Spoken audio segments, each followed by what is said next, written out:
giving your all, you weren't rewarded.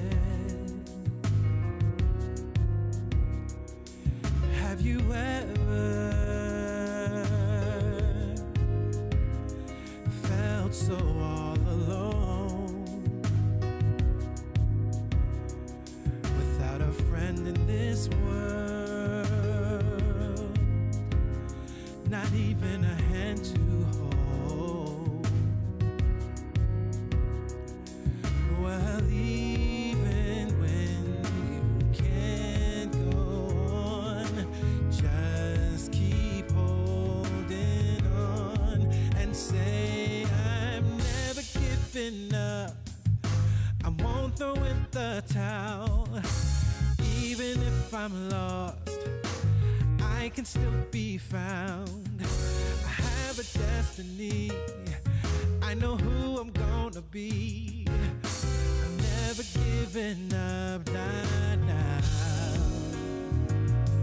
Well, I know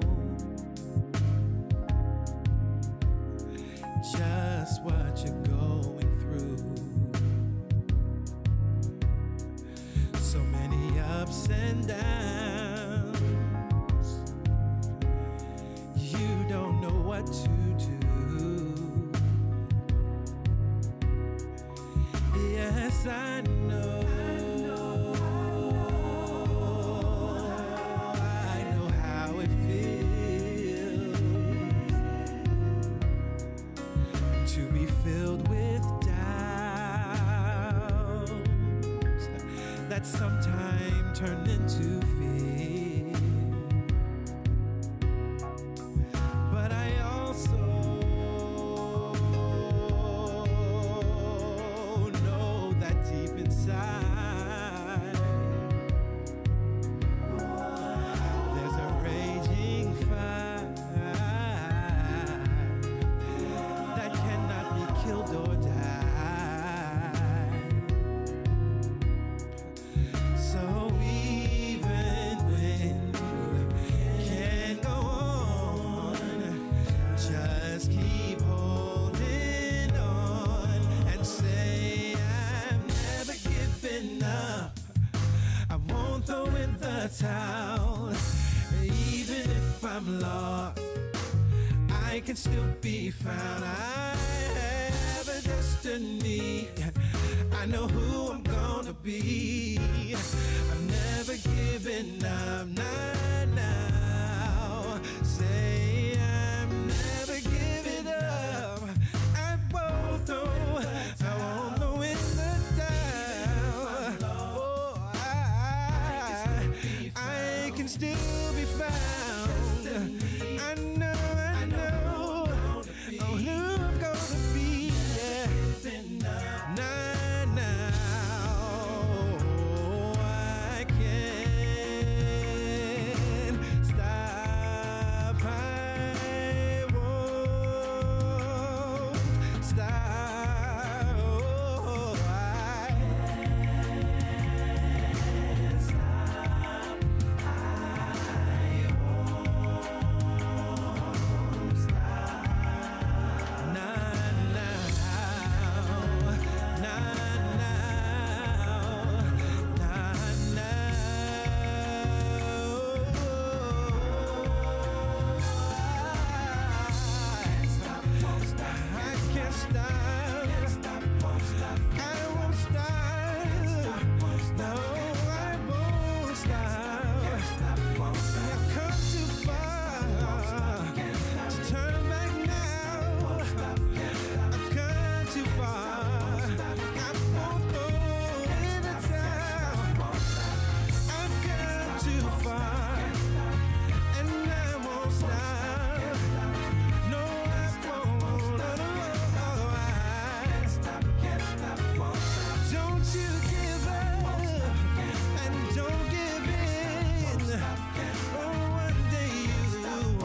after giving your all,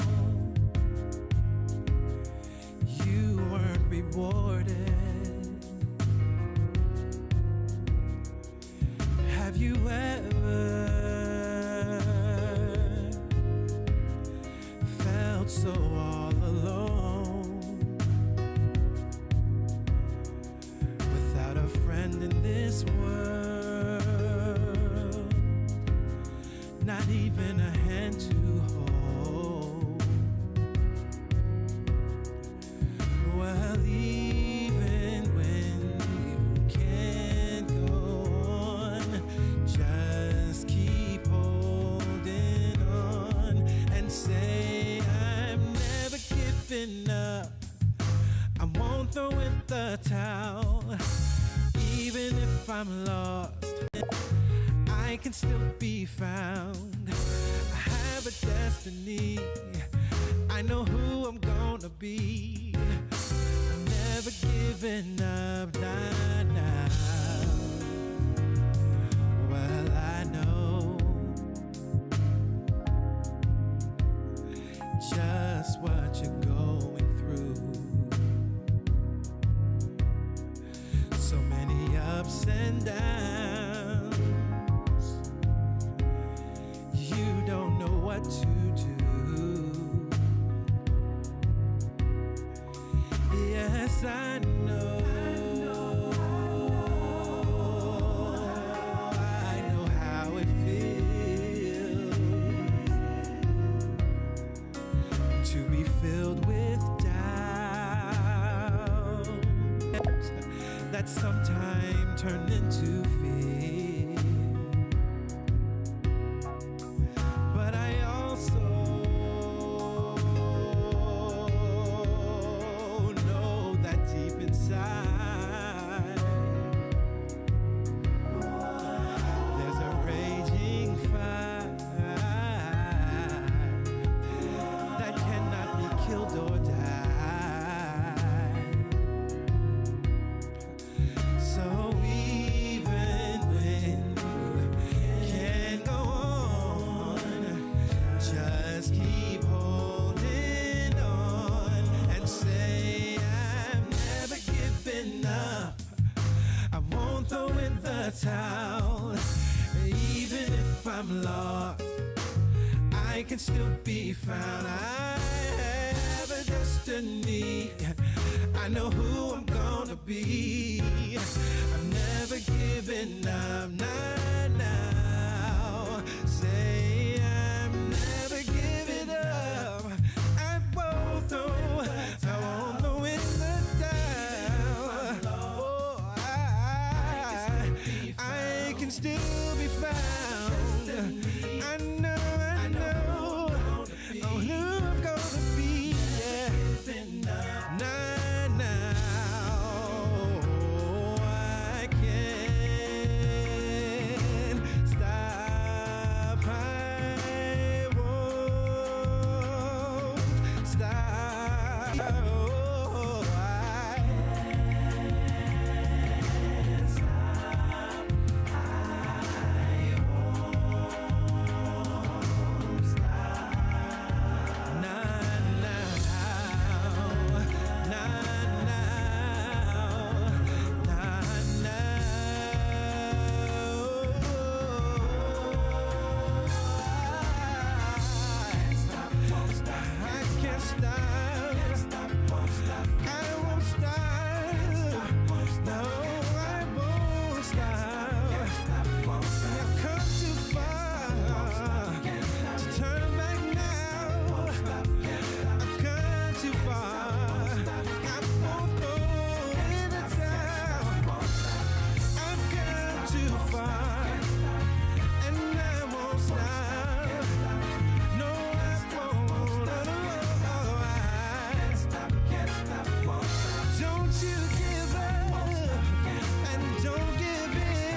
rewarded.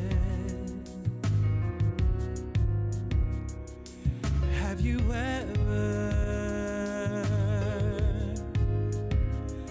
felt so all alone, without a friend in this world, not even a hand to hold? Well, even when you can't go on, just keep holding on and say, I'm never giving up. I won't throw in the towel. Even if I'm lost, I can still be found. I have a destiny, I know who I'm gonna be. I'm never giving up, nah, nah. Well, I know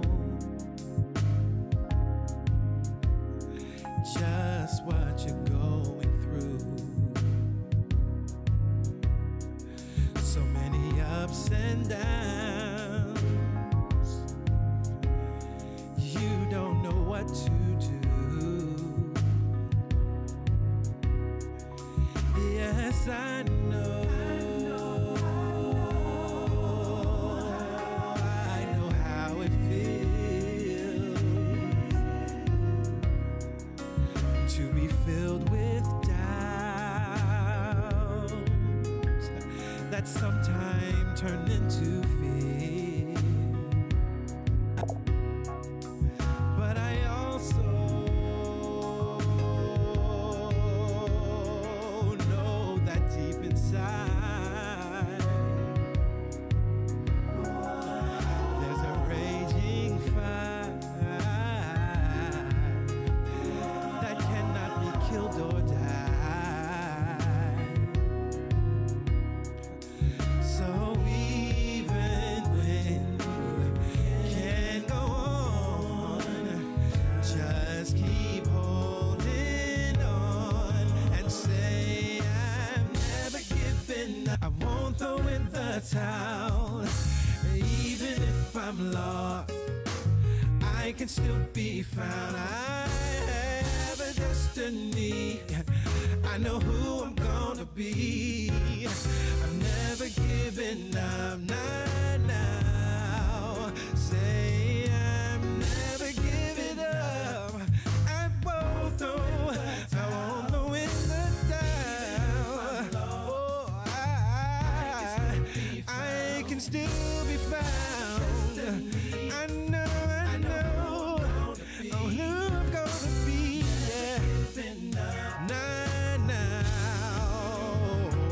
I can't stop. I won't stop. Oh, I can't stop. I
Hello, hello. Happy Sunday. It is so very good to be here with each and every one of you as we gather together for the weekend service to celebrate the magnificence and significance of the presence and power of God operating in, through, and as us.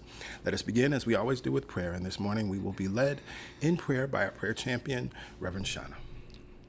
Good morning, beautiful people. Happy Sunday.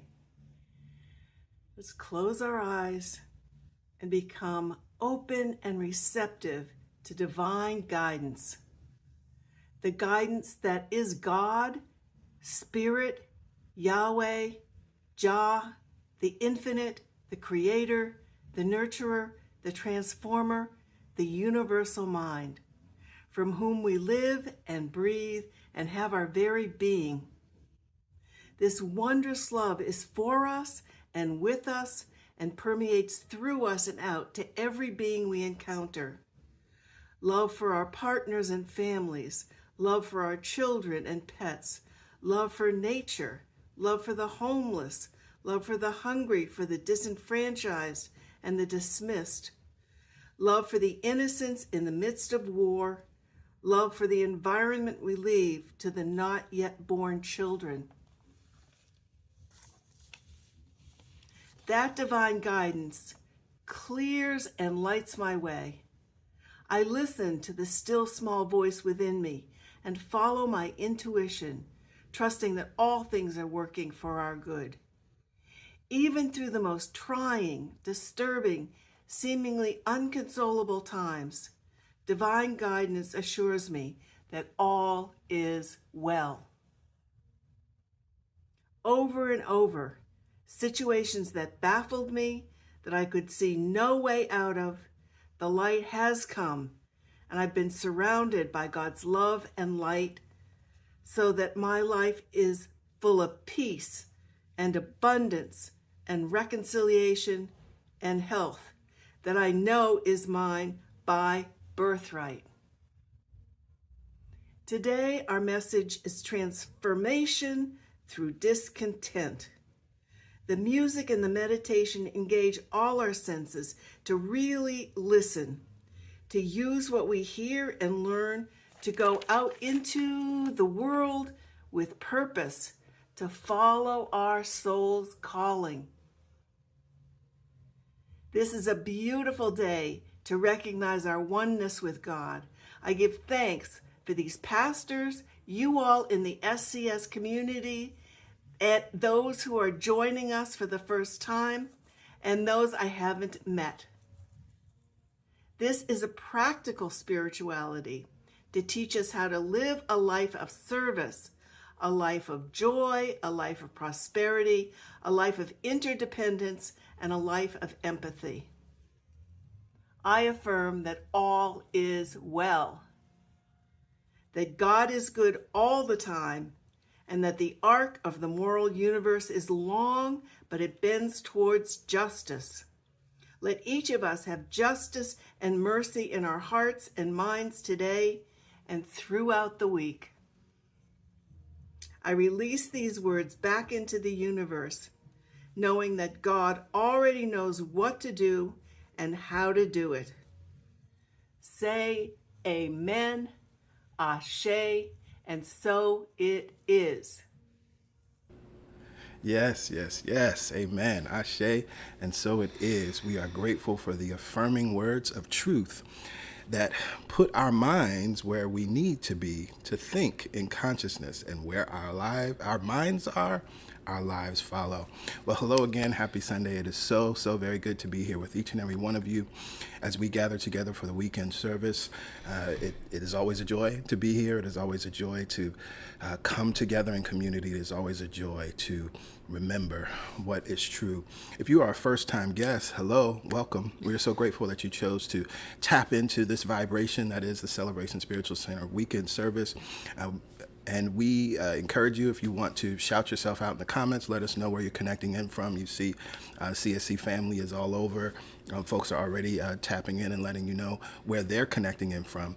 But that's not a requirement. What's most important is that you just make yourself receptive and available, because we're confident that something will be done, something will be said that will support you in thriving, that will support you in having an empowered week, that will support you in seeing yourself and your life differently, and knowing that you have great possibility, and knowing that you're worthy, and knowing that you're powerful.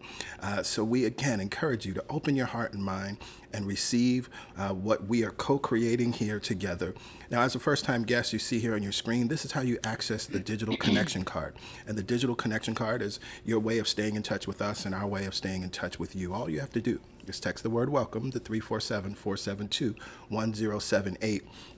You'll also see here on the post, if you're watching here on YouTube, there's a direct link to that digital connection card. So if you happen to be outside of the US, you can click the link and that'll take you to the digital connection card. And all you have to do is fill out the information. And we just ask for your email, your name, and your phone number. But you only really have to provide your email address. That's how you get on the mailing list. And then you'll receive our weekly email that comes out every Friday, and any other correspondence that is necessary as we continue to keep you informed of what's going on with CSC. So again, we're grateful that you're here. And with that, I think this is a wonderful opportunity to move forward with our news and updates.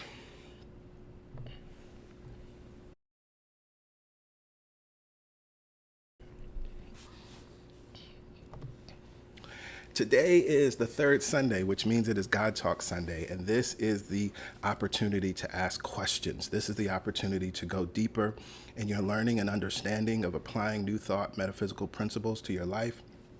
No question is off limits, but you have to be in the space in order to ask the question.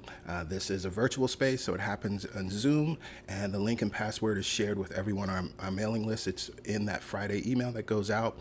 So for our first-time guests, if you're hearing about this and you're like, wow, that sounds awesome, I have plenty of questions, or even as we move through the service and you hear something that Pastor Yolanda says in the meditation, or you hear something that I say in the sermon, or even something in the music, and you realize you have questions, all you have to do is join our mailing list today, and you'll receive, after you successfully join the mailing list via the digital connection card, then you will receive an email as well with that link and password. And that information to join the mailing list, you'll see that again throughout the stream.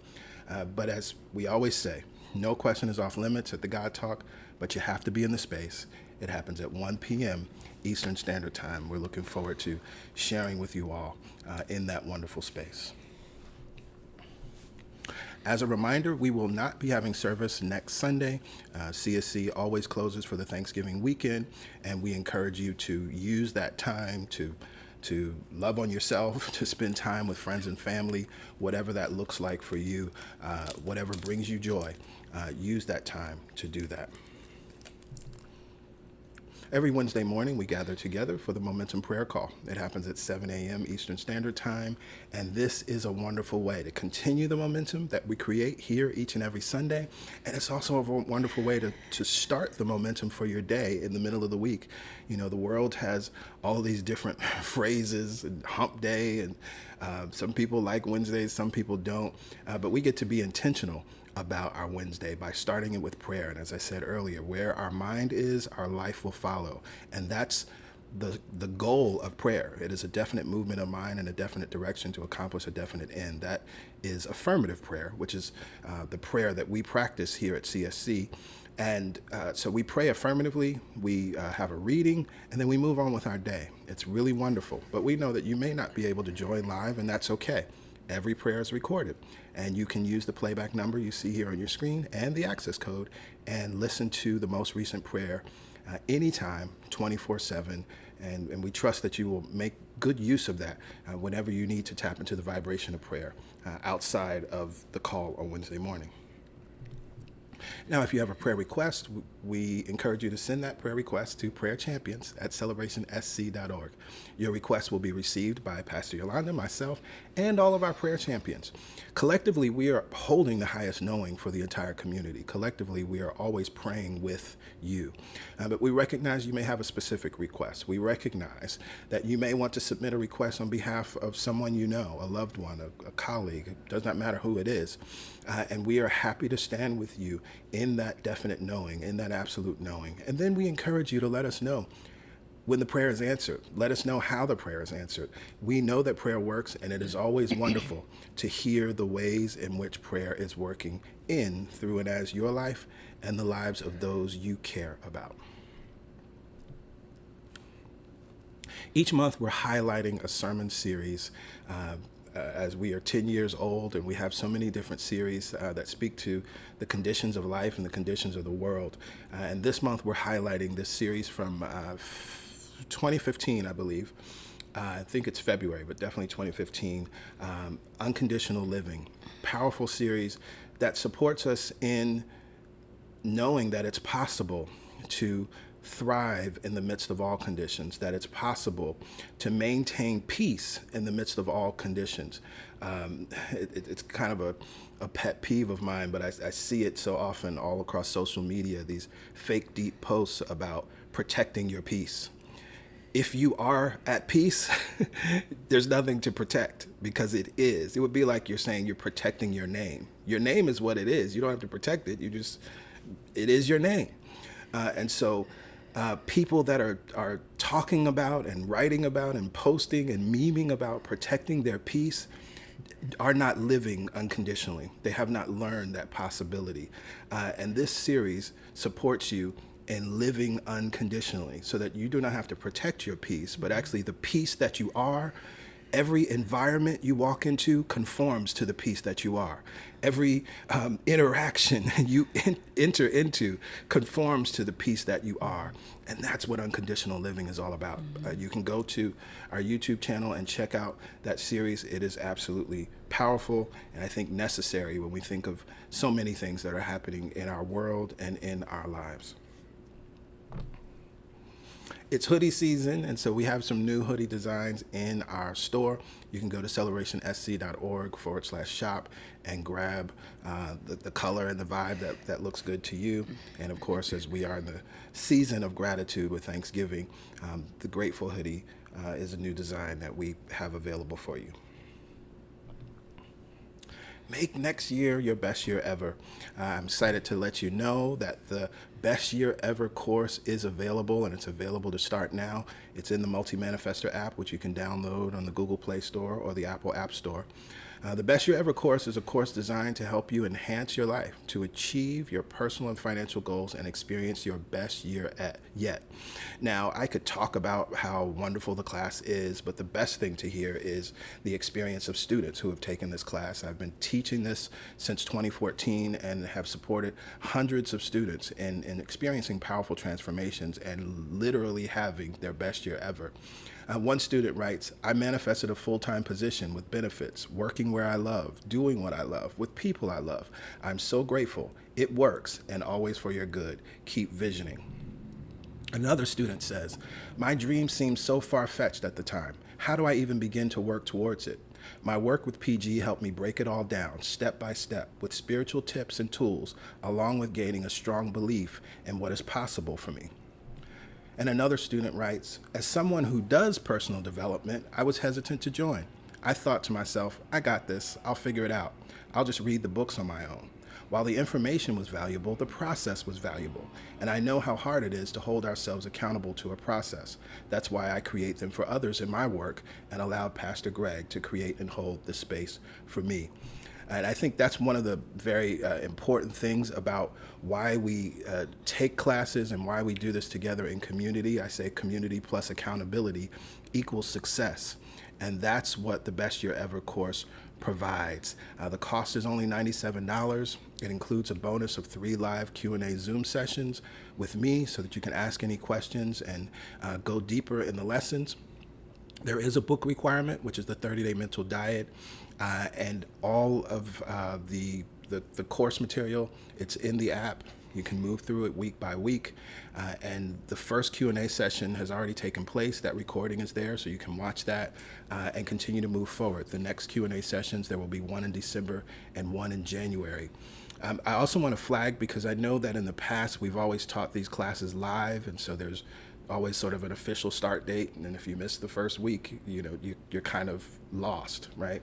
But because I'm now able to teach this through the app and provide it through the app, the class starts when you start.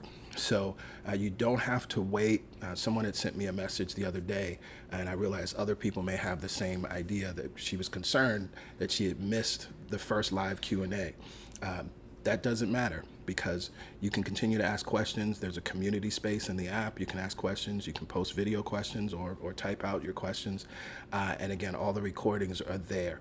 So I look forward to supporting you and making 2024 your best year ever. If you have any other questions, feel free to reach out to me on social, or you can email me at pastorgreg@celebrationsc.org. As always, we encourage you to share, like, comment, and subscribe. Let folks know about this good thing that's going on here at CSC. Today, we're having an issue with the Facebook connection, and so we ask that you, if you can and you're able, to share this link, the YouTube link, share it on Facebook, share it other places, so that folks know where and how to connect to CSC. And that concludes our news and updates for this Sunday, which means we have the wonderful opportunity to go within as we tap into the meditation experience, led so wonderfully, led so masterfully by Pastor Yolanda. It is time to go within.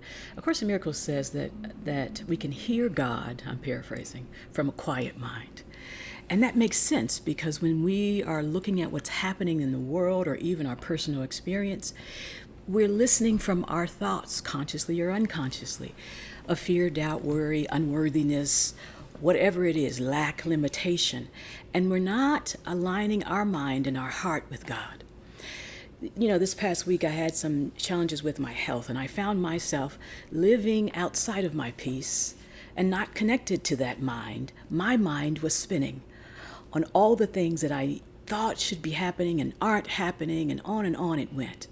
Maybe it's not your health. Maybe there's something else with you that is causing you to spin out and causing you to need to protect your peace as opposed to live from your peace.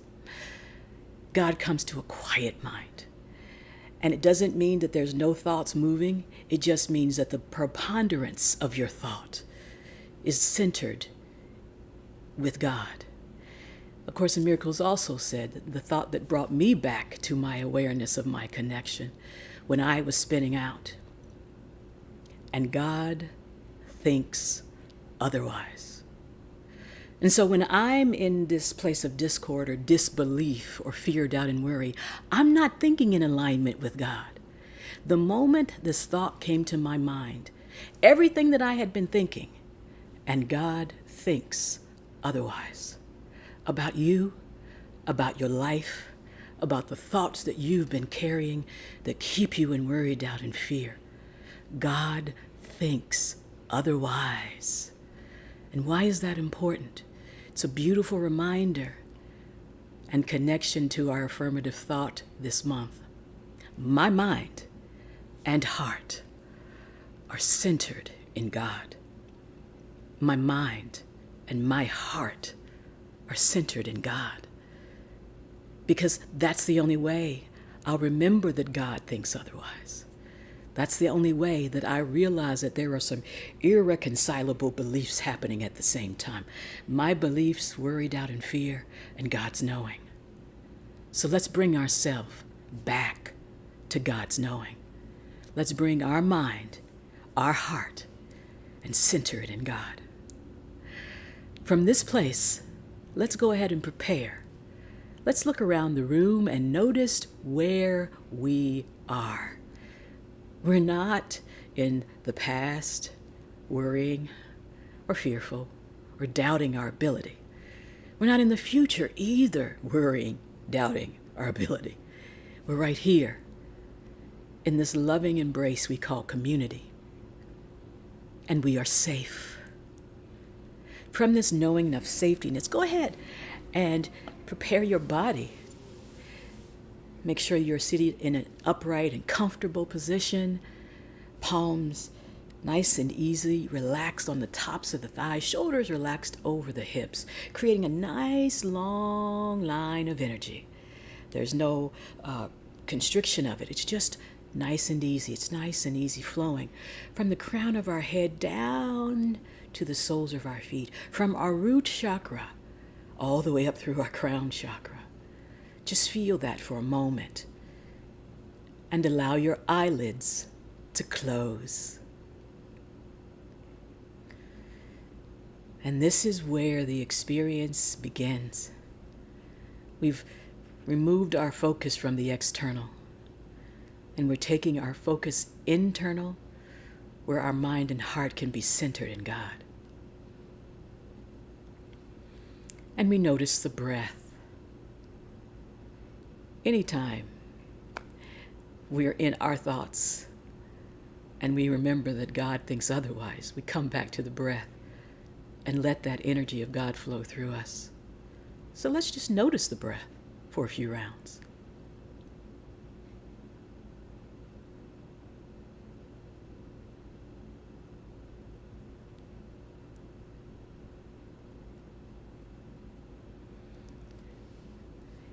Whether the breath appears to be deep or shallow, it matters not. We make no judgment of the breath. We are completely aware and compassionate and grateful for the breath that is always moving. And each round of breath relaxing us just a little more.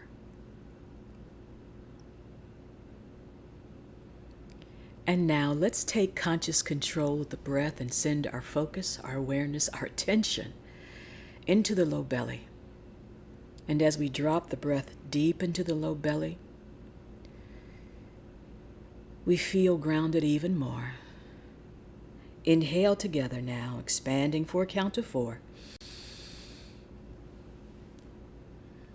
Hold for a count of 4.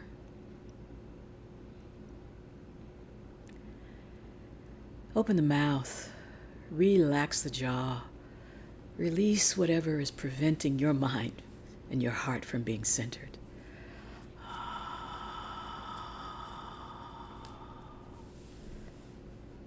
And relax into the silence. Again, into the low belly, expanding the low belly, making more room for breath, for God, for love, for peace. Hold it there.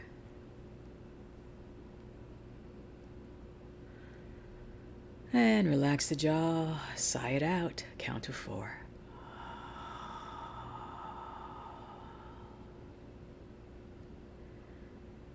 And welcome the silence. In through the low belly, now up through the rib cage, expanding the sides of the body, the physical and the metaphysical body, just expanding it, holding there. And open the mouth, relax the jaw, sigh it out.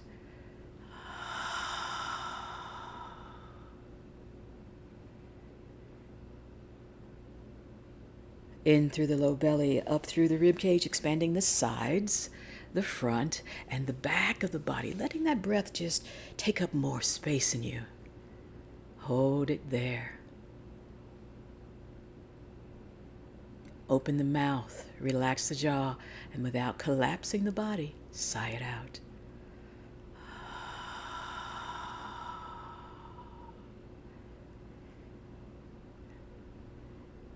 In through the low belly, up through the rib cage, and now expanding up to the altar of the divine, that heart chakra, center of the chest, letting the breath rise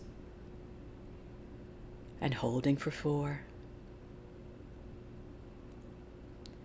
and releasing for 4.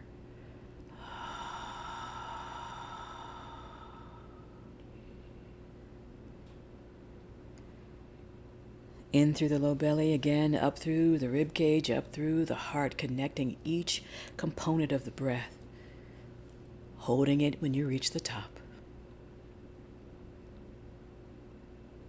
And without collapsing the body, sigh it out.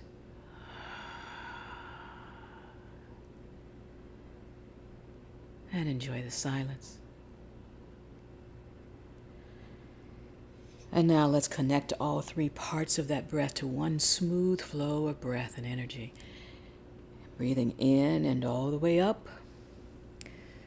And this time, when you reach the top, close the lips and slow the breath down, releasing it through the nostrils, count of 6.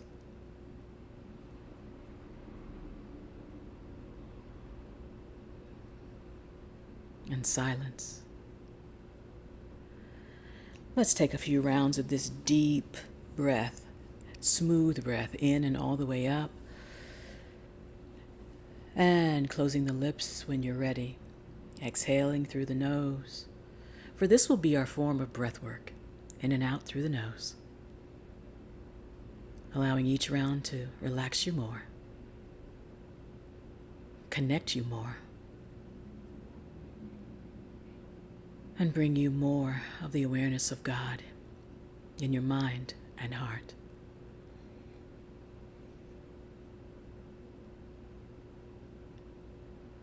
Last round here.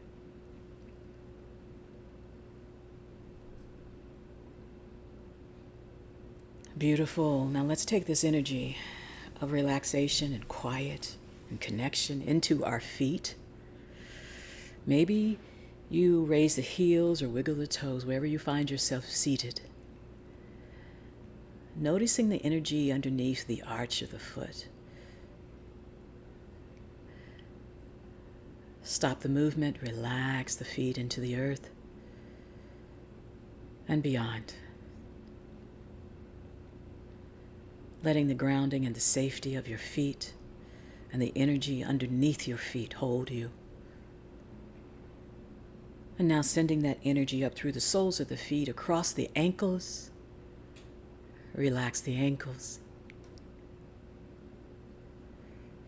Energy moves across the shins and the calves. Imagine it there, welcome it there, and relax there. Energy flows across the knees, increasing our ability to be flexible and to forgive. We relax the knees.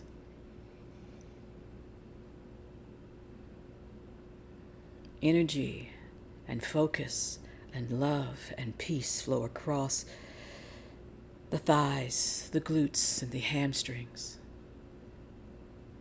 We welcome it. We relax the thighs, the glutes, and the hamstrings. And just release the lower body into the chair or the sofa where you are seated. Let it all go. And from the base of the spine now, we feel that energy and its desire to move as we inhale. Exhale and allow. Energy flows in and up. Exhale and allow. Energy reaching the solar plexus, it flows in and up. Exhale and allow. That energy is drawn to the heart. Inhale up. Exhale and allow. And up. And up. And out the crown of your head. Let there be a beam of light and love and peace that you are now in awareness and connected to, sending it back down through the crown, across the third eye, down the throat, across the shoulders, they relax a little more, down the arms, and out the fingertips. And from this place of just openness, we remember our affirmative thought that our mind and heart are centered in God. Let our doubt and worry have no place in this experience. We release it now. Scan your bodies. Notice if you're holding anywhere. Is there tension in the face? behind the eyes. Just notice and send some love there, relax it. As we prepare for our silent time, remember, if the mind wanders, it's okay. It's just doing its thing. When we become aware, we bring it back to our affirmative thought that our mind and heart are centered in God, that we live unconditionally from our peace, and we allow the joy to wash over us now. My mind and heart are centered in God. Your mind and heart are centered in God. Our mind and hearts are centered in God. Now.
With our eyelids still closed, just enjoy this opportunity and experience of your connection to God.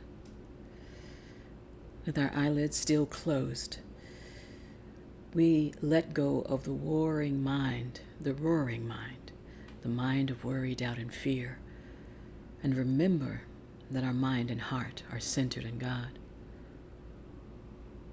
With our eyelids still closed, we accept the truth that whatever thoughts take us outside of ourselves, bring them back whenever we need by closing the eyelids, taking the breath, and focusing on our thought and allowing it to be true for you. So let's bring the truth back with us. Let's bring the peace back with us. Let's bring the awareness that no matter the sights and the sounds around us, our mind and heart is centered in God. And let's slowly begin to wake the body now. Maybe we wiggle the toes,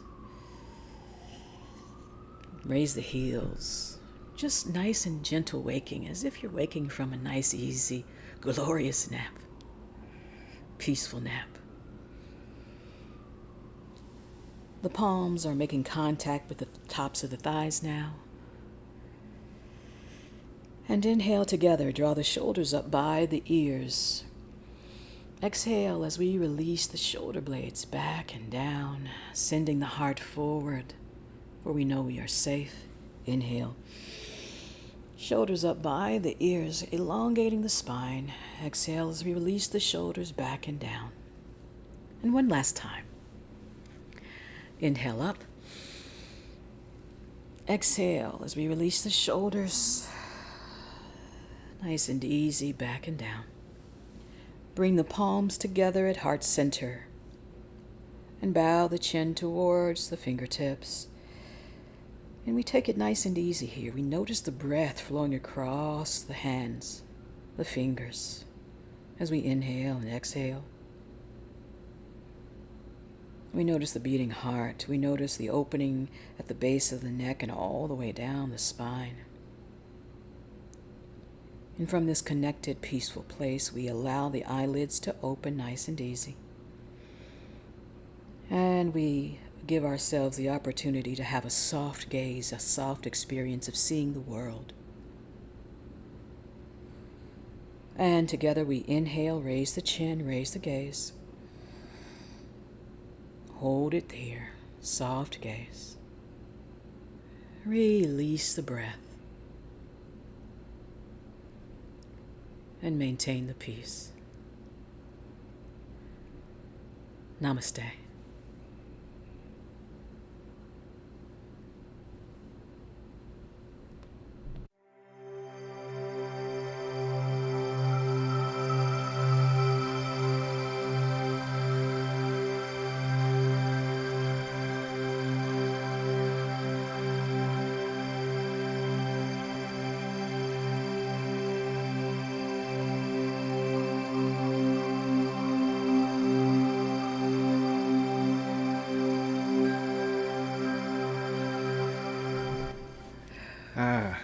Yes. Namaste. Thank you, PY. You're welcome. Powerful meditation. And it's been powerful meditation throughout this month as we center in being centered. And so I encourage you to come back to this stream or the previous weeks to continue to deepen and use this meditation throughout the week and throughout the remainder of this month. So as we are in the last Sunday for this month for us, we are going to close out our series, Divine Discontent, the Spark of Transformation. Before we move into today's sermon, we're going to hear from Soul 21, and I will be with you on the other side with today's sermon, You Can Do Hard Things. There's two things that I say all the time. That when we're thinking about gratitude, if we have a gratitude journal or writing things down, it doesn't have to be profound, it just has to be specific. So often we feel like we can't be grateful unless we win mega millions. We can't be grateful until something big, something huge shows up in our lives. Oh, I'm grateful for that big thing. It doesn't have to be profound, it just has to be specific. You have to be able to put your mind to be able to name that thing, whatever it is, and it can be very simple. Take a breath in. Exhale.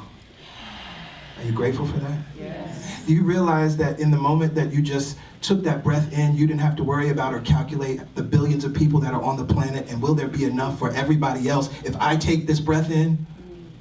Oh my goodness, if you start to contemplate the availability and abundance of breath, you will find yourself infinitely grateful. And so the second piece is that when we understand that it doesn't have to be profound, it just needs to be specific, the other piece is that we are not taught to be grateful for all things, but to be grateful in all things. It's like that stillness in the middle of the storm, that perfect stillness that's in the eye of the hurricane. Even in the midst of all that turmoil, there's absolute stillness, and you can find that place. You can find that place of gratitude, even as the winds and the waves are moving all about. And that is your anchor. That is what actually allows you to move through the experience. Because every experience is temporary. Did you know that? Yes. Every experience is temporary. This is why we do not give much credence to the high, joyful, ecstatic place any more than we give any credence to the desperate, down, low, despair place. Every experience is temporary. And we can be grateful in all things. So this song is a song of gratitude. If you know it, of course, I invite you to sing along with us. I am grateful.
Gratitude and appreciation, it's the same vibration. Whatever you appreciate in your life, you are being grateful for.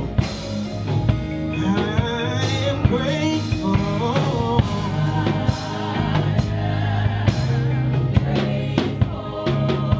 I'm thankful. I appreciate. I appreciate this air that I'm breathing right now. And I celebrate that there's more than enough for all of us.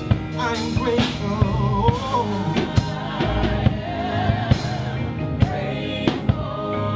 And I'm thankful. Oh, yeah.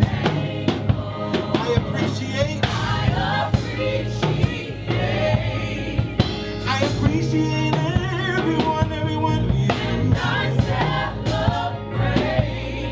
Oh, I appreciate. I celebrate this life that I'm living. Oh,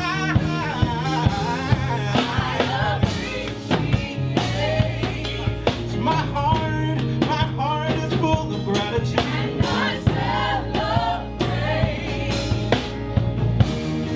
I appreciate, and I celebrate,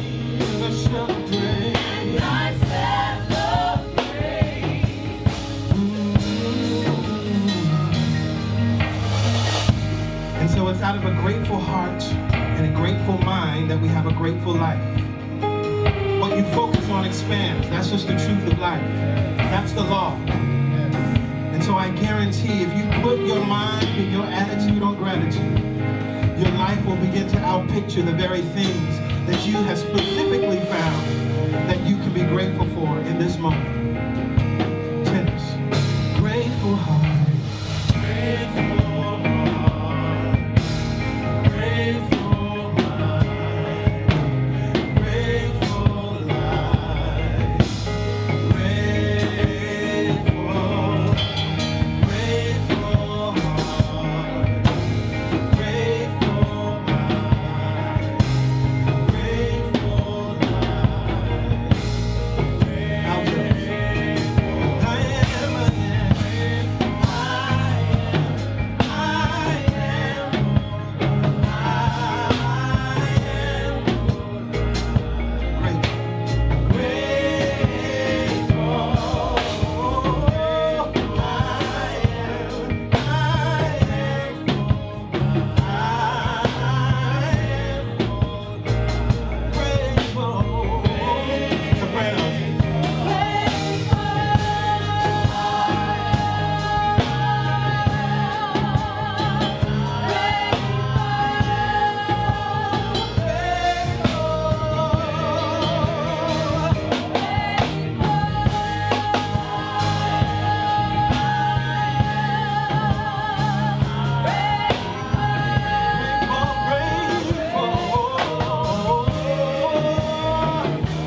I tell you, every time that song, it brings tears to my eyes as I just start to reflect on my own life and think about what I'm grateful for and all the things that are both profound and specific.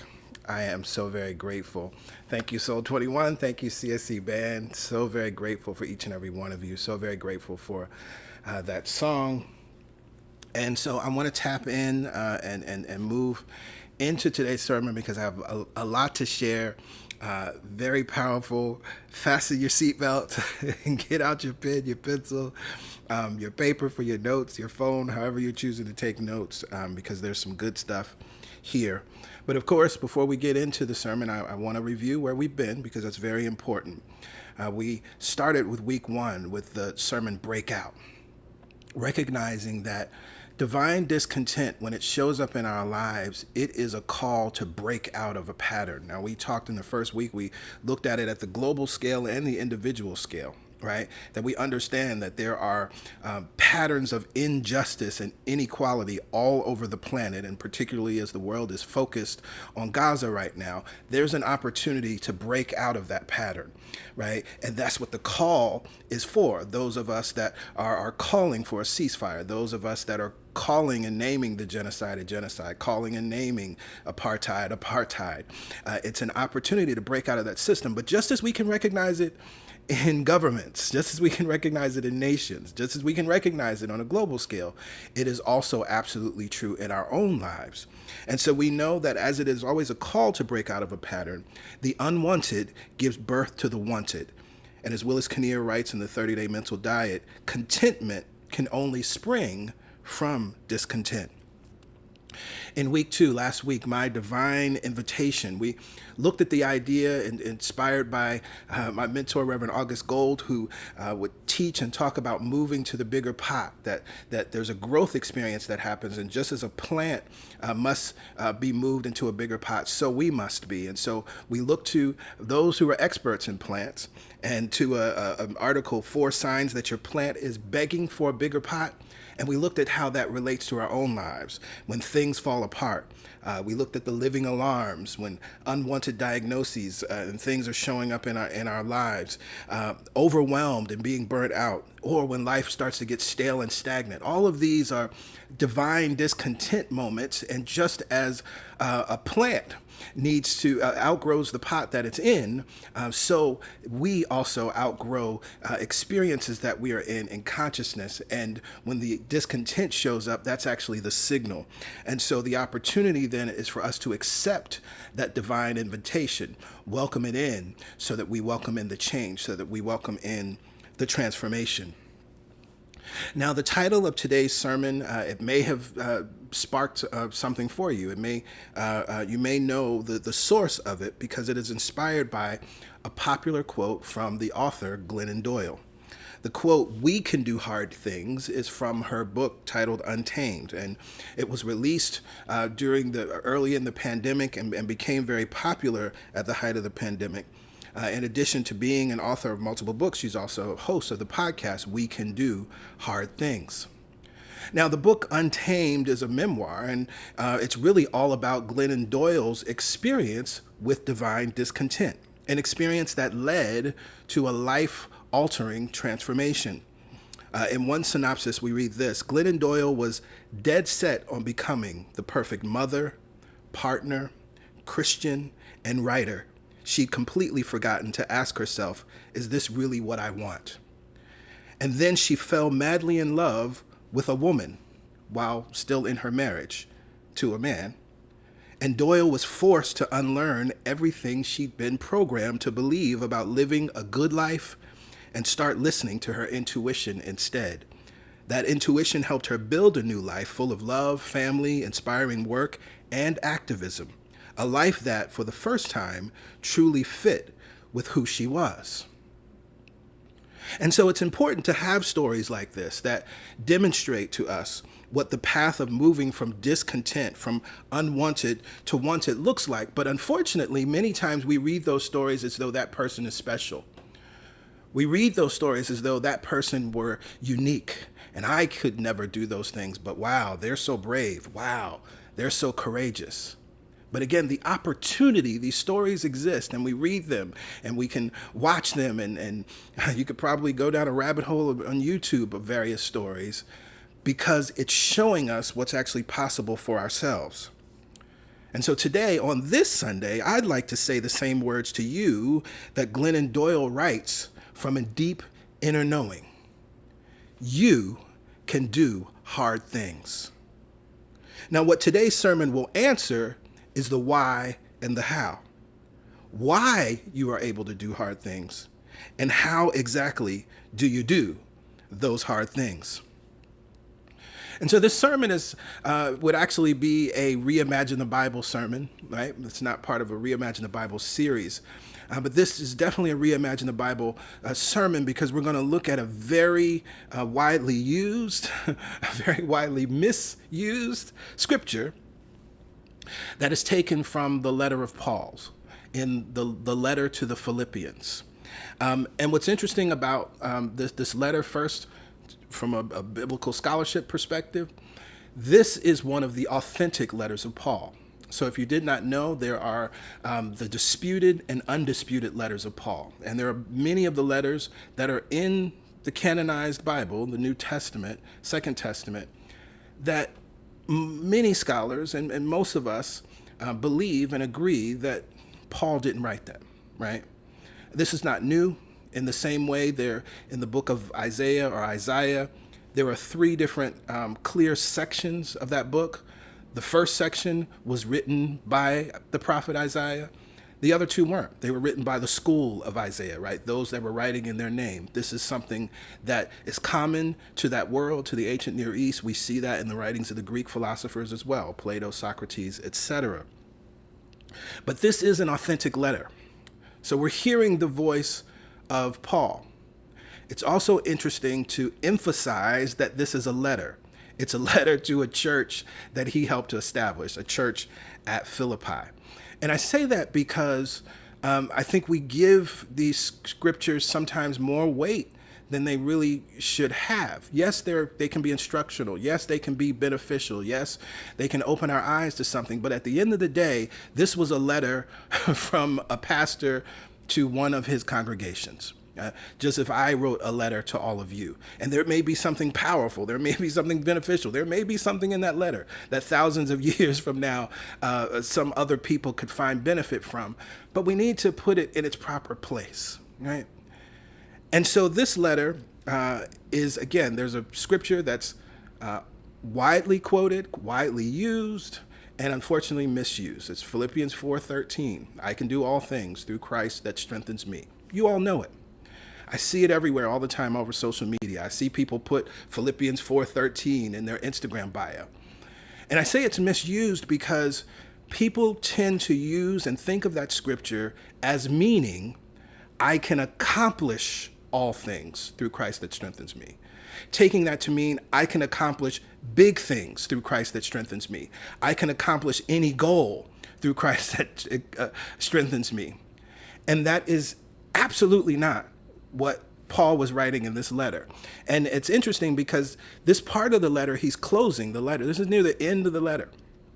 And he's closing, and he's actually thanking the people of Philippi because he's replying to a letter they sent him, right? We don't have that letter. And so he's saying, thank you for thinking about me, right? I know, y'all have a lot going on, but I'm so glad that you're concerned about me. And thank you. I believe they actually sent him some money to support him in his ministry as he's moving throughout the ancient Near East and ancient Greece and present-day Turkey, etc., establishing churches. And so what I want to read for you, we're going to look at three different translations because it's important. I'm going to start with the New Revised Standard Version, which I always use. Then we're going to tap into the King James Version, which tends to be what's most familiar to our ears, and then also the Message translation. And so, again, he's thanking them.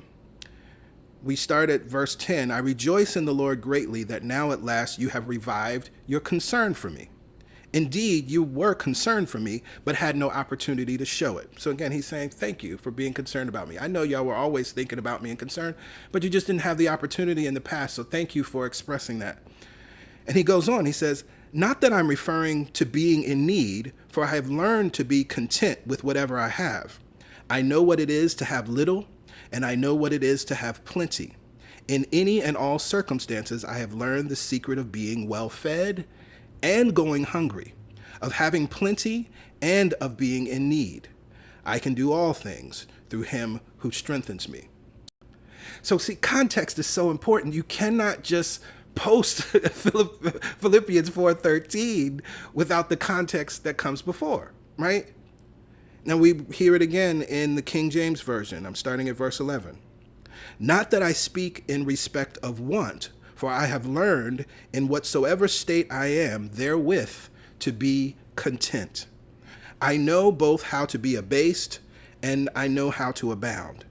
Everywhere and in all things I am instructed both to be full and to be hungry, both to abound and suffer need. I can do all things through Christ, which strengtheneth me. Again, you hear it. You hear the comparison, right? Abased and abound, full and hungry, abound and suffer need. I've learned how to live in both experiences. That's what he's saying. And again, then we go to the Message translation, verse 11. Very interesting translation here. Actually, I don't have any sense of needing anything personally. I've learned by now to be quite content, whatever my circumstances. I'm just as happy with little as with much as with little. I found the recipe for being happy, whether full or hungry, hands full or hands empty. Whatever I have, wherever I am, I can make it through anything in the one who makes me who I am. Now, just in the reading of this, and even just in my short interjections here, you hear that I can do all things through Christ that strengthens me is not saying I can accomplish a big goal, right? It's not saying I can accomplish great things through Christ that strengthens me. That's a true statement. I'm not saying the statement isn't true. Absolutely. You can accomplish anything through the power of God, Christ, the all that is that operates through you. That's absolutely true. Yes, you can. That's a true statement. But that's not what Philippians 4:13 is saying. That's what we're talking about here, right?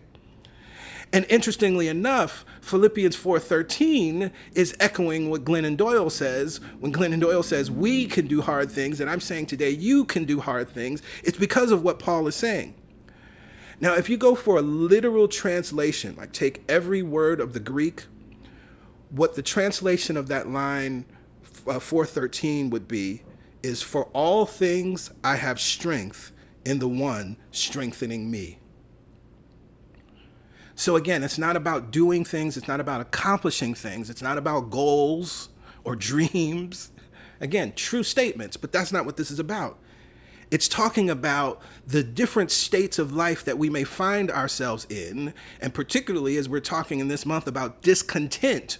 There's an understanding that we can move through discontent because there is something that strengthens us. For all things, I have strength. For every experience, I have strength. For every circumstance, I have strength. For every difficulty, I have strength. For every worry, I have strength. For every place of confusion, I have strength. For every doubt, I have strength in the one that is strengthening me.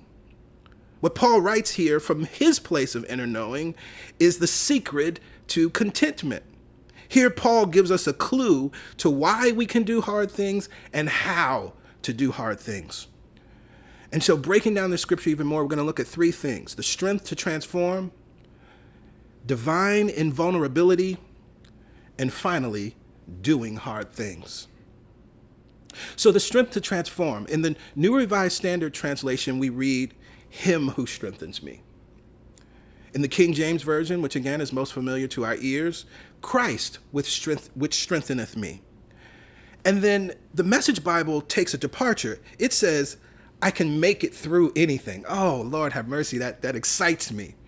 Because it tells me that the translators were really seeking to demonstrate what it was that Paul meant in his word choices. So what is this strength? What is this thing that allows us to make it through anything, that allows you to make it through anything? So let's delve deeper into the original Greek.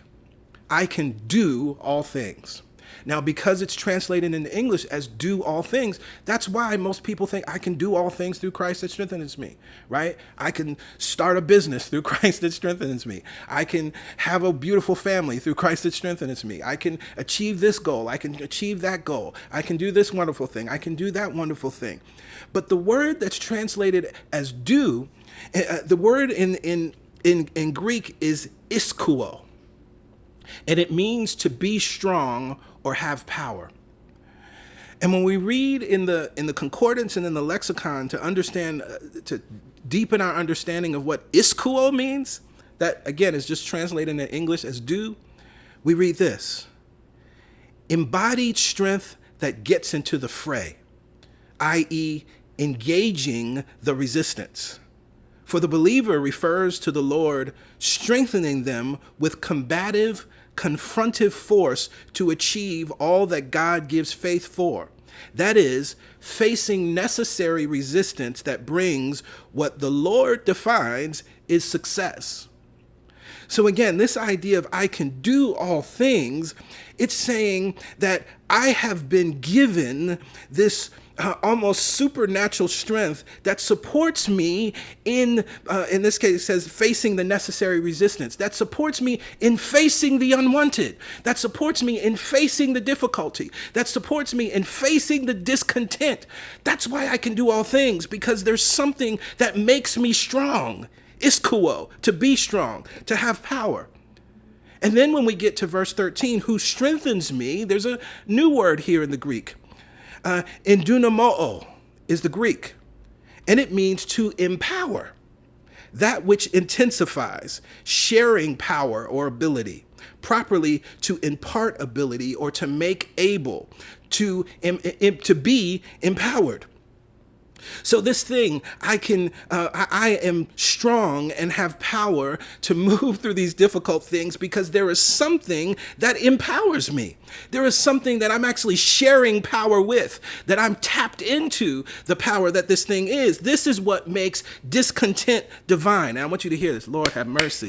This is what makes discontent divine. See, this is not just some phrase that we're using, some, holy spiritual new thought phrase that people use all the time. Discontent only becomes divine because of this reality. Otherwise, it's just discontent. Otherwise, it's just trouble. Otherwise, it's just a problem. Otherwise, it's just a worry. Otherwise, it's just a doubt. Otherwise, it's just an unwanted circumstance. Otherwise, it's just confusion. But you can name it divine discontent because of this reason right here. Otherwise, it would simply be cruelty, a cruel aspect of life. But the divine imparts its ability to you. The divine shares its ability with you, its power with you. It imparts its power. It imparts its ability and empowers you. You can do hard things because divine strength is with you and within you. In fact, the strength is designed to support you in engaging the unwanted. It is this strength that enables you to say yes. To say yes, even though you don't know really what's next. It's the thing that enables you to have faith, as Dr. King says, to take the first step without seeing the whole staircase. This is the thing that empowers you. Facing necessary resistance that brings forth what? The text said, success. I can do all things. It leaves so much on the table when we just hear it from this weak English translation. Because what Paul is saying here is, I am empowered to do hard things. I am tapped into divine strength, so I know, as the Message Bible says, I can move through and make it through anything. Lord have mercy. I hope somebody is hearing this today. I know this word is for someone. I can move through this illness. I can move through this breakup or heartbreak. I can move through this financial collapse or difficulty. I can move through this unwanted living situation. I can move through this confusion. I can move through anything because of the strength that is not of this world, that empowers, emboldens, energizes, sustains, nourishes, and nurtures me. See, that's what Philippians 4:13 is saying. And that's not what most people are saying when they misuse this text. For this reason and this reason alone do we call it divine discontent. And hear this knowing is not shared by everyone. And so many people approach the challenges of life, the difficulties of life, operating off of their own strength. And that is a plan that I have seen fail. This is a knowing that you, as a spiritual being having a human experience, must know and embrace. This is a knowing that as a practicing metaphysician, you must come back to over and over and over and over again when the discontent shows up, as it inevitably will in big ways and small ways. You've heard me say this many times. The spiritual life is not a practice that keeps unwanted things from happening in your life, right? That's not how it works. Every human that's ever walked the planet, every great sage, every great avatar, every great being has experienced the experience of life. This is one of the things that makes the life of the master teacher, Jesus, so attractive to so many people, right? In the songs, Jesus, he knows all about our troubles, right? It's that idea, and particularly, I'm thinking, particularly in the African-American context, the reason why our enslaved ancestors embraced parts of Christianity was from that reason. It's like, oh, here's a divine being that understands the suffering that I'm going through, so I can rock with him. The truth is, unwanted things and experiences will happen no matter how masterful you are, no matter how well you know how to manifest, right? No matter how much you demonstrate power. That doesn't keep these things away from you. But the difference is you know how to move through it. I can move through anything, as the Apostle Paul said. So then we get to our divine invulnerability. Because it says that it's the Christ that strengthens us, or him who strengthens us. And the Message Bible just says the one. The Christ means the anointed one. If we go to the Greek, that's all it simply means. Other translations, you'll read covered in oil. And the reason why that's important, first of all, the anointed one, we know in the ancient world and still to this day, oil, particularly olive oil, is used to anoint and to bless, right? And literally, the idea of even being covered in oil was something that shepherds would do with the sheep. They would literally cover the sheep in oil to nourish the wool, right? That would eventually be shorn and used, right? But this idea of being covered in oil refers also to a lamp, because we know that specifically in that time in the world, oil was used and required to light lamps. And so in order to have bright light, your lamp had to be full of oil. And so this idea then that the Christ is full of oil, it means then that it represents a knowing of shining your light and being able to shine your light in all circumstances, right? If you indeed are full of oil, you will be able to, the light will be able to shine. The Christ is your real self. It is the spiritual you that is having a human experience. It is the you that is untouched, unharmed by anything that you have ever or may ever go through. It is not some other thing or some other being outside of you. It is who you are in truth. And so then Christ consciousness is the awareness of this real self. And it is the expression of this awareness in our daily lives. What Paul is expressing is his Christ consciousness. He's saying, I know who I am. Thank y'all. Thank you so much for being concerned about me and showing that you're concerned about my needs. Not that I have any needs, because I've understood something. I know who I am. I know my real self. And I recognize that this real self can endure when there's more than enough and when there's not enough. This real self can endure whether I'm full or whether I'm hungry, because I've learned the secret to being content, to moving from discontentment to contentment. I am empowered to move through anything because of this power and presence that's within me. Christ consciousness is the awareness of your divine invulnerability.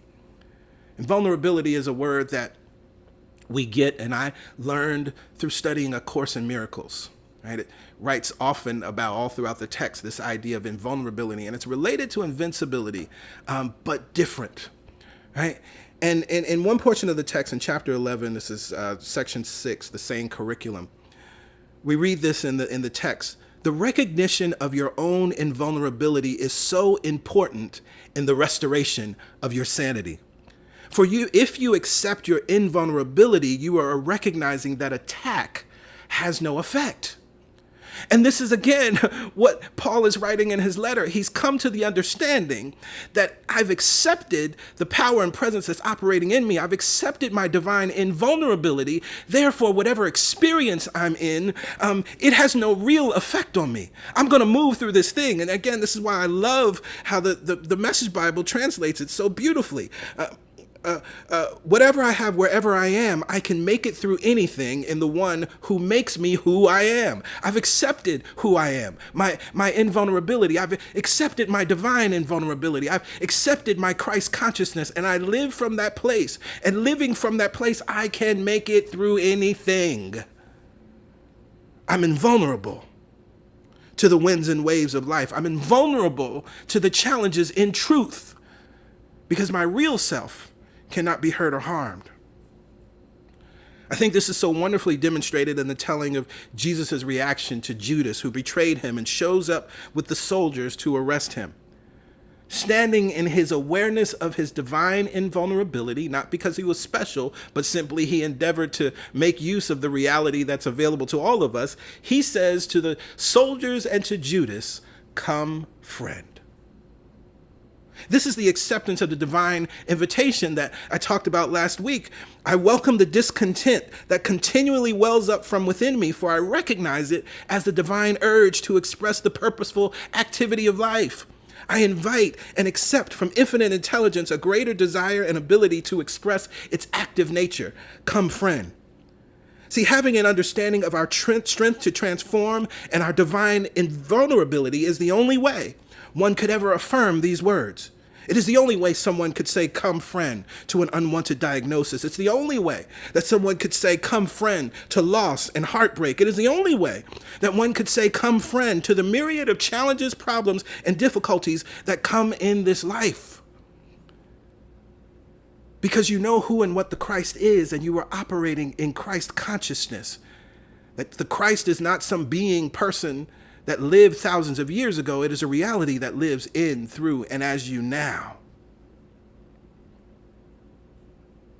There is a presence, a power, a strength that strengthens. It's the strength to transform. It empowers us specifically so that we cannot just withstand hard times and hard things, but move through the discontents of life. This is what turns discontent to divine discontent. This power, this presence is not outside of you. It is your real self. It is Christ in you. It is your divine invulnerability.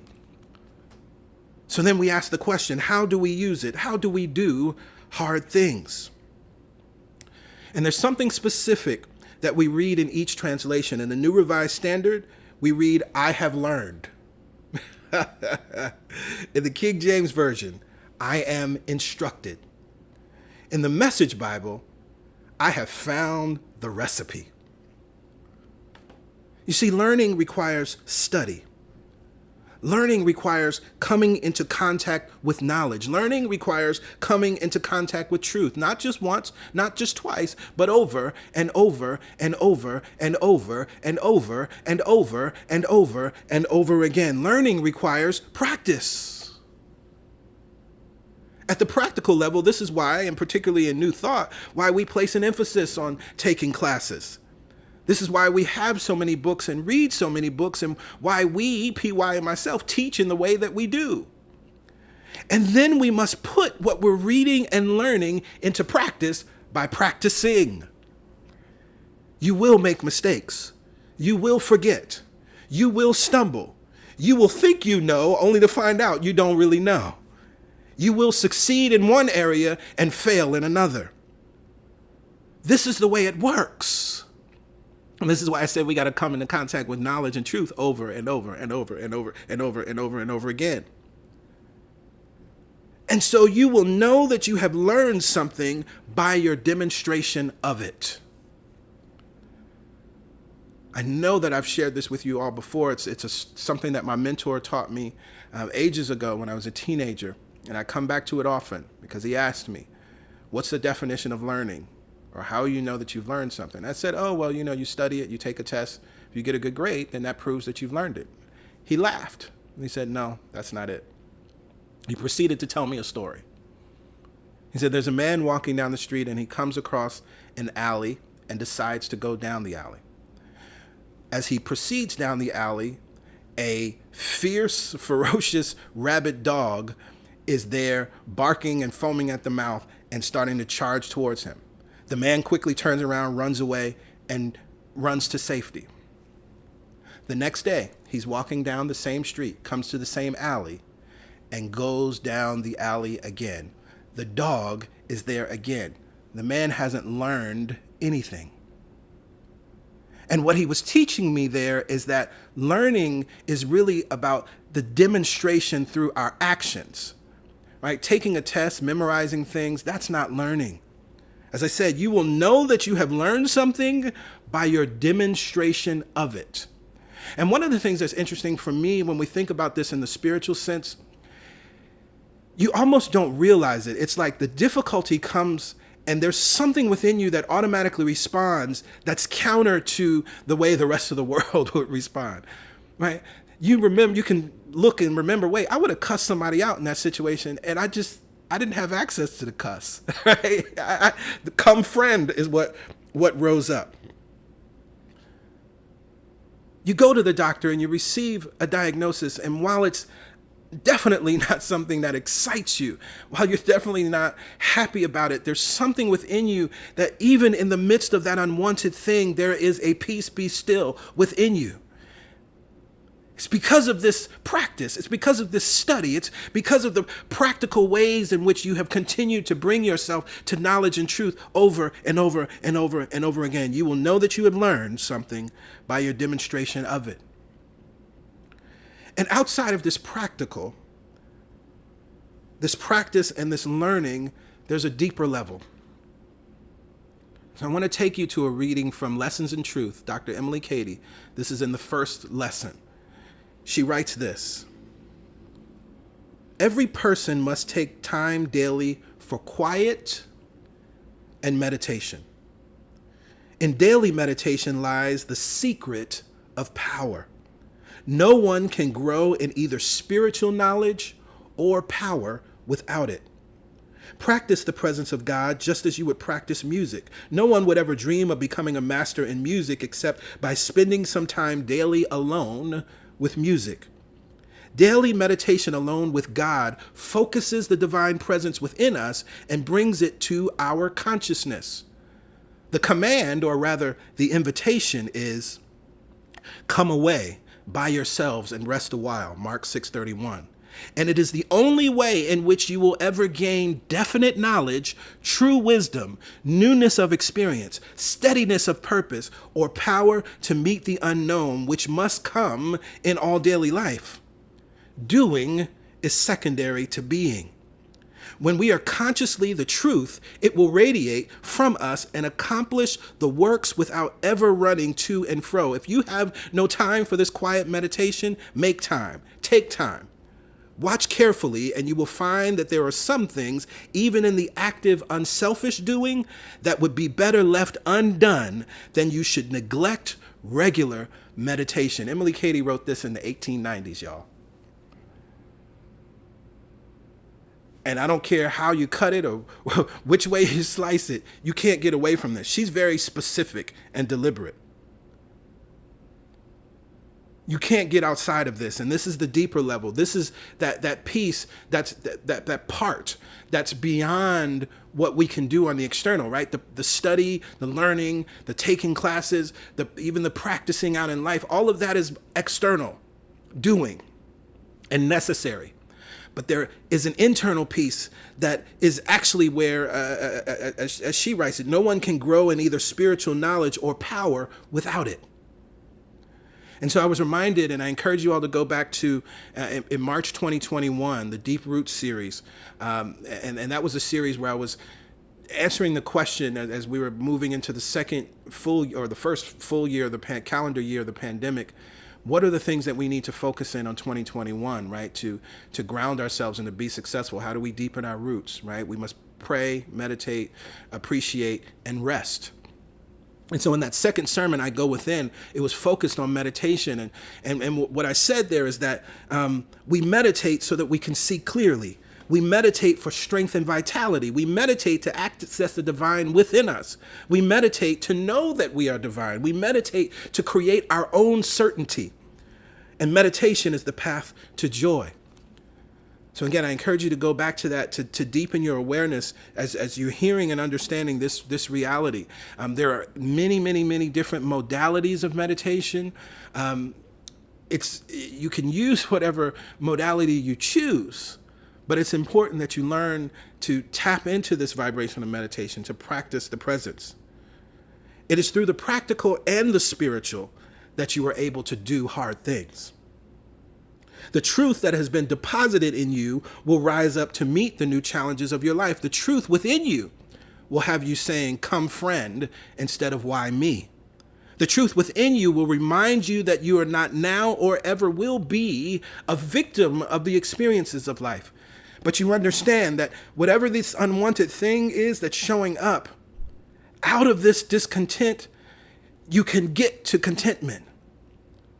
But it's only because you've learned the secret that Paul writes about, that you are empowered to make it through and move through anything because of this thing that imparts its power and its ability to you.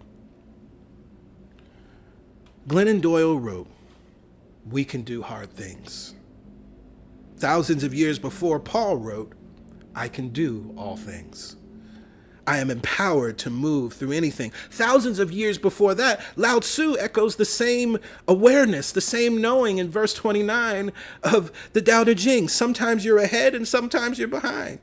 Sometimes you're strong and other times you're weak. Sometimes you're with people and other times alone. To the sage, all of life is a movement toward perfection.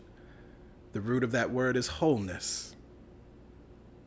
The discontent gives birth to the content, but only to the sage, only to the one who is conscious of their real self, only the one who is operating in their Christ consciousness. Can this be true? We come into a greater and deeper knowing of this self through our learning, through our study, through our application of knowledge and truth. But as Dr. Emily Cady writes and reminds us, definite knowledge, true wisdom, newness of experience, steadiness of purpose or power, and the power to meet the unknown, which is the discontent. And she also says, the power to meet the unknown, which must come in all daily life. I see, again, as I said, you just because you're spiritually deep, that doesn't absolve you from the unknown and the things that must come in daily life. That's just what happens as long as you're here in this time-space reality. This requires not just learning and practice, but sitting in the silence, practicing the presence. It requires a dedicated meditation practice. Now, we are seeing and experiencing hard things at every level of life. We are seeing it on the global perspective, and we're seeing it on the personal. There are many things taking place within our congregation, many unwanted, many divine discontent moments. I got some divine discontent happen in my life. P.Y.'s got some divine discontent happen in her life. And I know you do too, because again, it must come with all daily life. That's just the way it works. This is no judgment about being good or bad or what you know or what you don't know. You demonstrate, what did I say? You demonstrate what you know and show what you have learned by demonstrating it. So then it's your response to the challenge. It's your response to the difficulty. It's how you show up. It's how you talk about it or to it. We can do and move through hard things because of the divine within us. We can do and move through hard things because this is the path to good things, to new things. This is the spark of transformation. There is an opportunity here. There's an opportunity for great transformation. There's an opportunity for life-altering transformation. There's an opportunity to move into an experience of good that you've never had before. There is an opportunity to access and live from and demonstrate true wisdom and true power. But you got to know what Paul was writing in that letter to his church. The secret to being content. Yes, I've lived through the experience of having and not having. I've lived through the experience of more than enough and not enough, of being full and being hungry. But that matters not. That's on the external. What matters is there's a strengthener that strengthens me. There's an empowered presence that empowers me. There's a strength that I get to tap into. It's a well that won't run dry.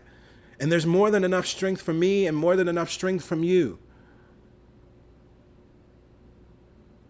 You might be thinking, oh, well, my friend is having this experience. They need that divine strength right now, so I'll just get by with my little drip drops. No, it's an inexhaustible supply.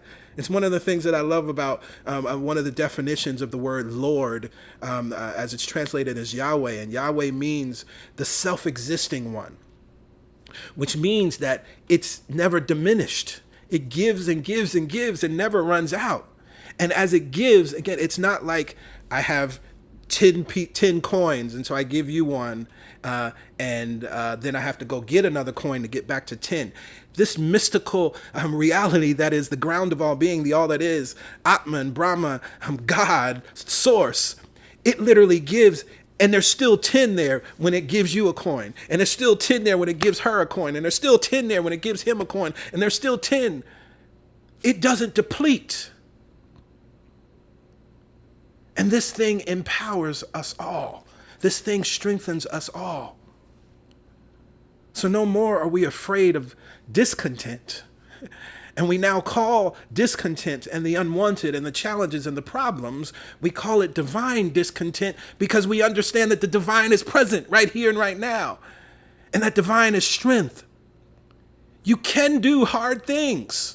I know that this thing that's present in your life is hard. I know that this thing that is present in your life is bringing fear. I know that this thing that is present in your life is a difficulty. I know that this confusion in your life is racking your brain, this lack of clarity, this lack of an answer, this lack of a solution. I know you want to be on the other side of it, and I'm telling you, you can do hard things because there is something within you that is not just present with you, but empowers you, strengthens you.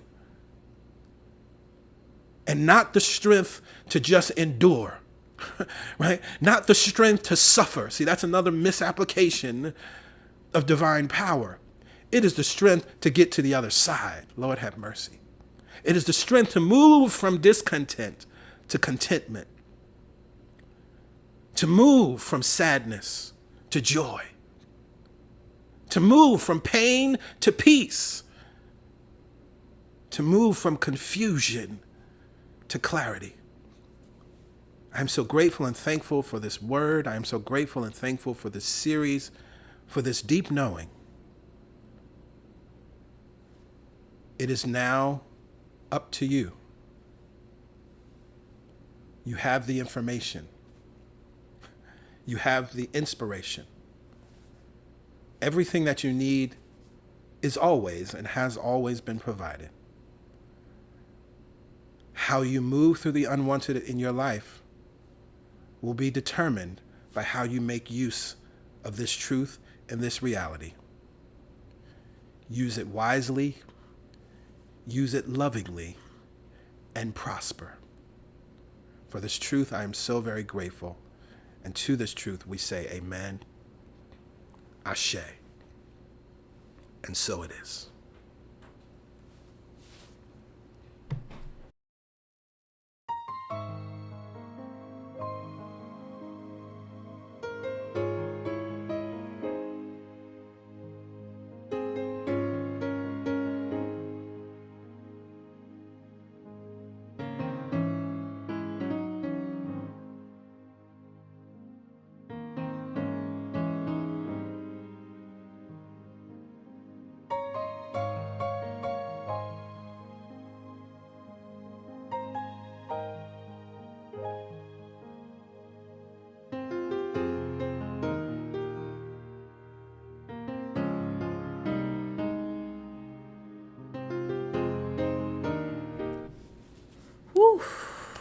Wow, wow, wow. I saw a lot of comments saying, wow, wow, wow.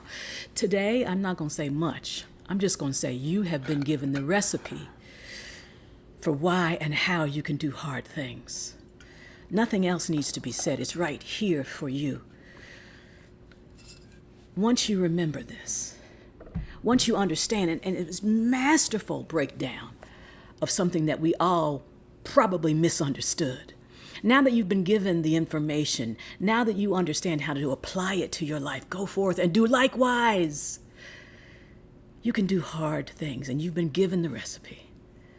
So go forth and allow this knowing to bring you peace and joy and move you through wherever you are, through your divine discontent to contentment. Thank you, PG. Please come back to this. Bookmark it, put it, make it its own playlist, whatever you need to do. Come back to it. Use it. Yes. Powerful. I was over there wanting to have a Hammond B3, but I didn't have one handy today, but I needed one. Oh my! Wow! I'm feeling so many things. There's so much power. There's not much to say. Wow! It is time for giving, and you see the information here on your screen. You've seen it throughout the stream. It's very easy to give to CSC. You can go to celebrationsc.org/give, or you can text your dollar amount to 347-744-9500. There's a $10 minimum if you choose to use text to give. You can also, if you give on the website, you can set up a recurring donation, or you can set up a recurring donation even through text to give. We are grateful for it and appreciate your gifts. One of the things that I've said throughout the weeks, it's so very important, of course, your giving supports CSC to continue to be what it is and what it does. It supports how we're able to stream and all of the things that we need to do, the various subscription fees and cameras and blah, blah, blah, lights. All of that's real and true. And one of the other things it does is it ensures that this place of healing is available, right? You all can think about it. There was a time before you came to CSC and a time you came to CSC. And it existed before you got here, right? So there were people that supported this ministry to ensure that it would be here when you needed it, right? And I'm grateful and thankful. There are many people who have even only come to CSC once in our 10 years. They're still giving regularly because there's an understanding. There's an understanding that I want this place to exist because it needs to exist in the world so that when folks are ready, when folks are asking, when the student is ready, the teacher will appear. And that's what your giving does, right? And I think that is so powerful, particularly as we think about it across the 10 years, right? Folks that gave in 2013 enabled and empowered folks in 2023 to be able to experience all that CSC is and to receive these powerful teachings in this time as we continue to move through so many difficulties. And so when we give from this place of awareness and when we give what feels good, then we can affirm this powerful truth. All the money that I use returns to me multiplied. In a never-ending cycle. Of increase. And enjoyment. Yes. Well, I'm mindful of the time. It is 12:40, which means we have about 20 minutes until we start the God Talk. Again, and I'll put it up on the screen. If you're a first-time guest and you want to be in the God Talk, you want to be a part of that conversation. If you have questions, again, you have to be in the space to ask the questions. If you join our mailing list, texting welcome to this phone number, entering your information, most importantly, your email address. Then after you have successfully submitted, you'll receive a response, and then also you'll receive a text response saying that you're all set, and then check your inbox. You'll have an email that has the information on how to connect to the Zoom session for the God Talk. For those that are not able to be at the God Talk, we send you lots of love, happy gratitude day and season, however you choose to spend this time with friends, family, and loved ones. Reminder, we will not have service next Sunday, and we look forward to being with you again on the first Sunday of December as we then begin the next portion of this holiday cycle. And we look forward to sharing with you something powerful in next month. We love you. We appreciate you. We send love to you and your families. Bye for now. Bye for now.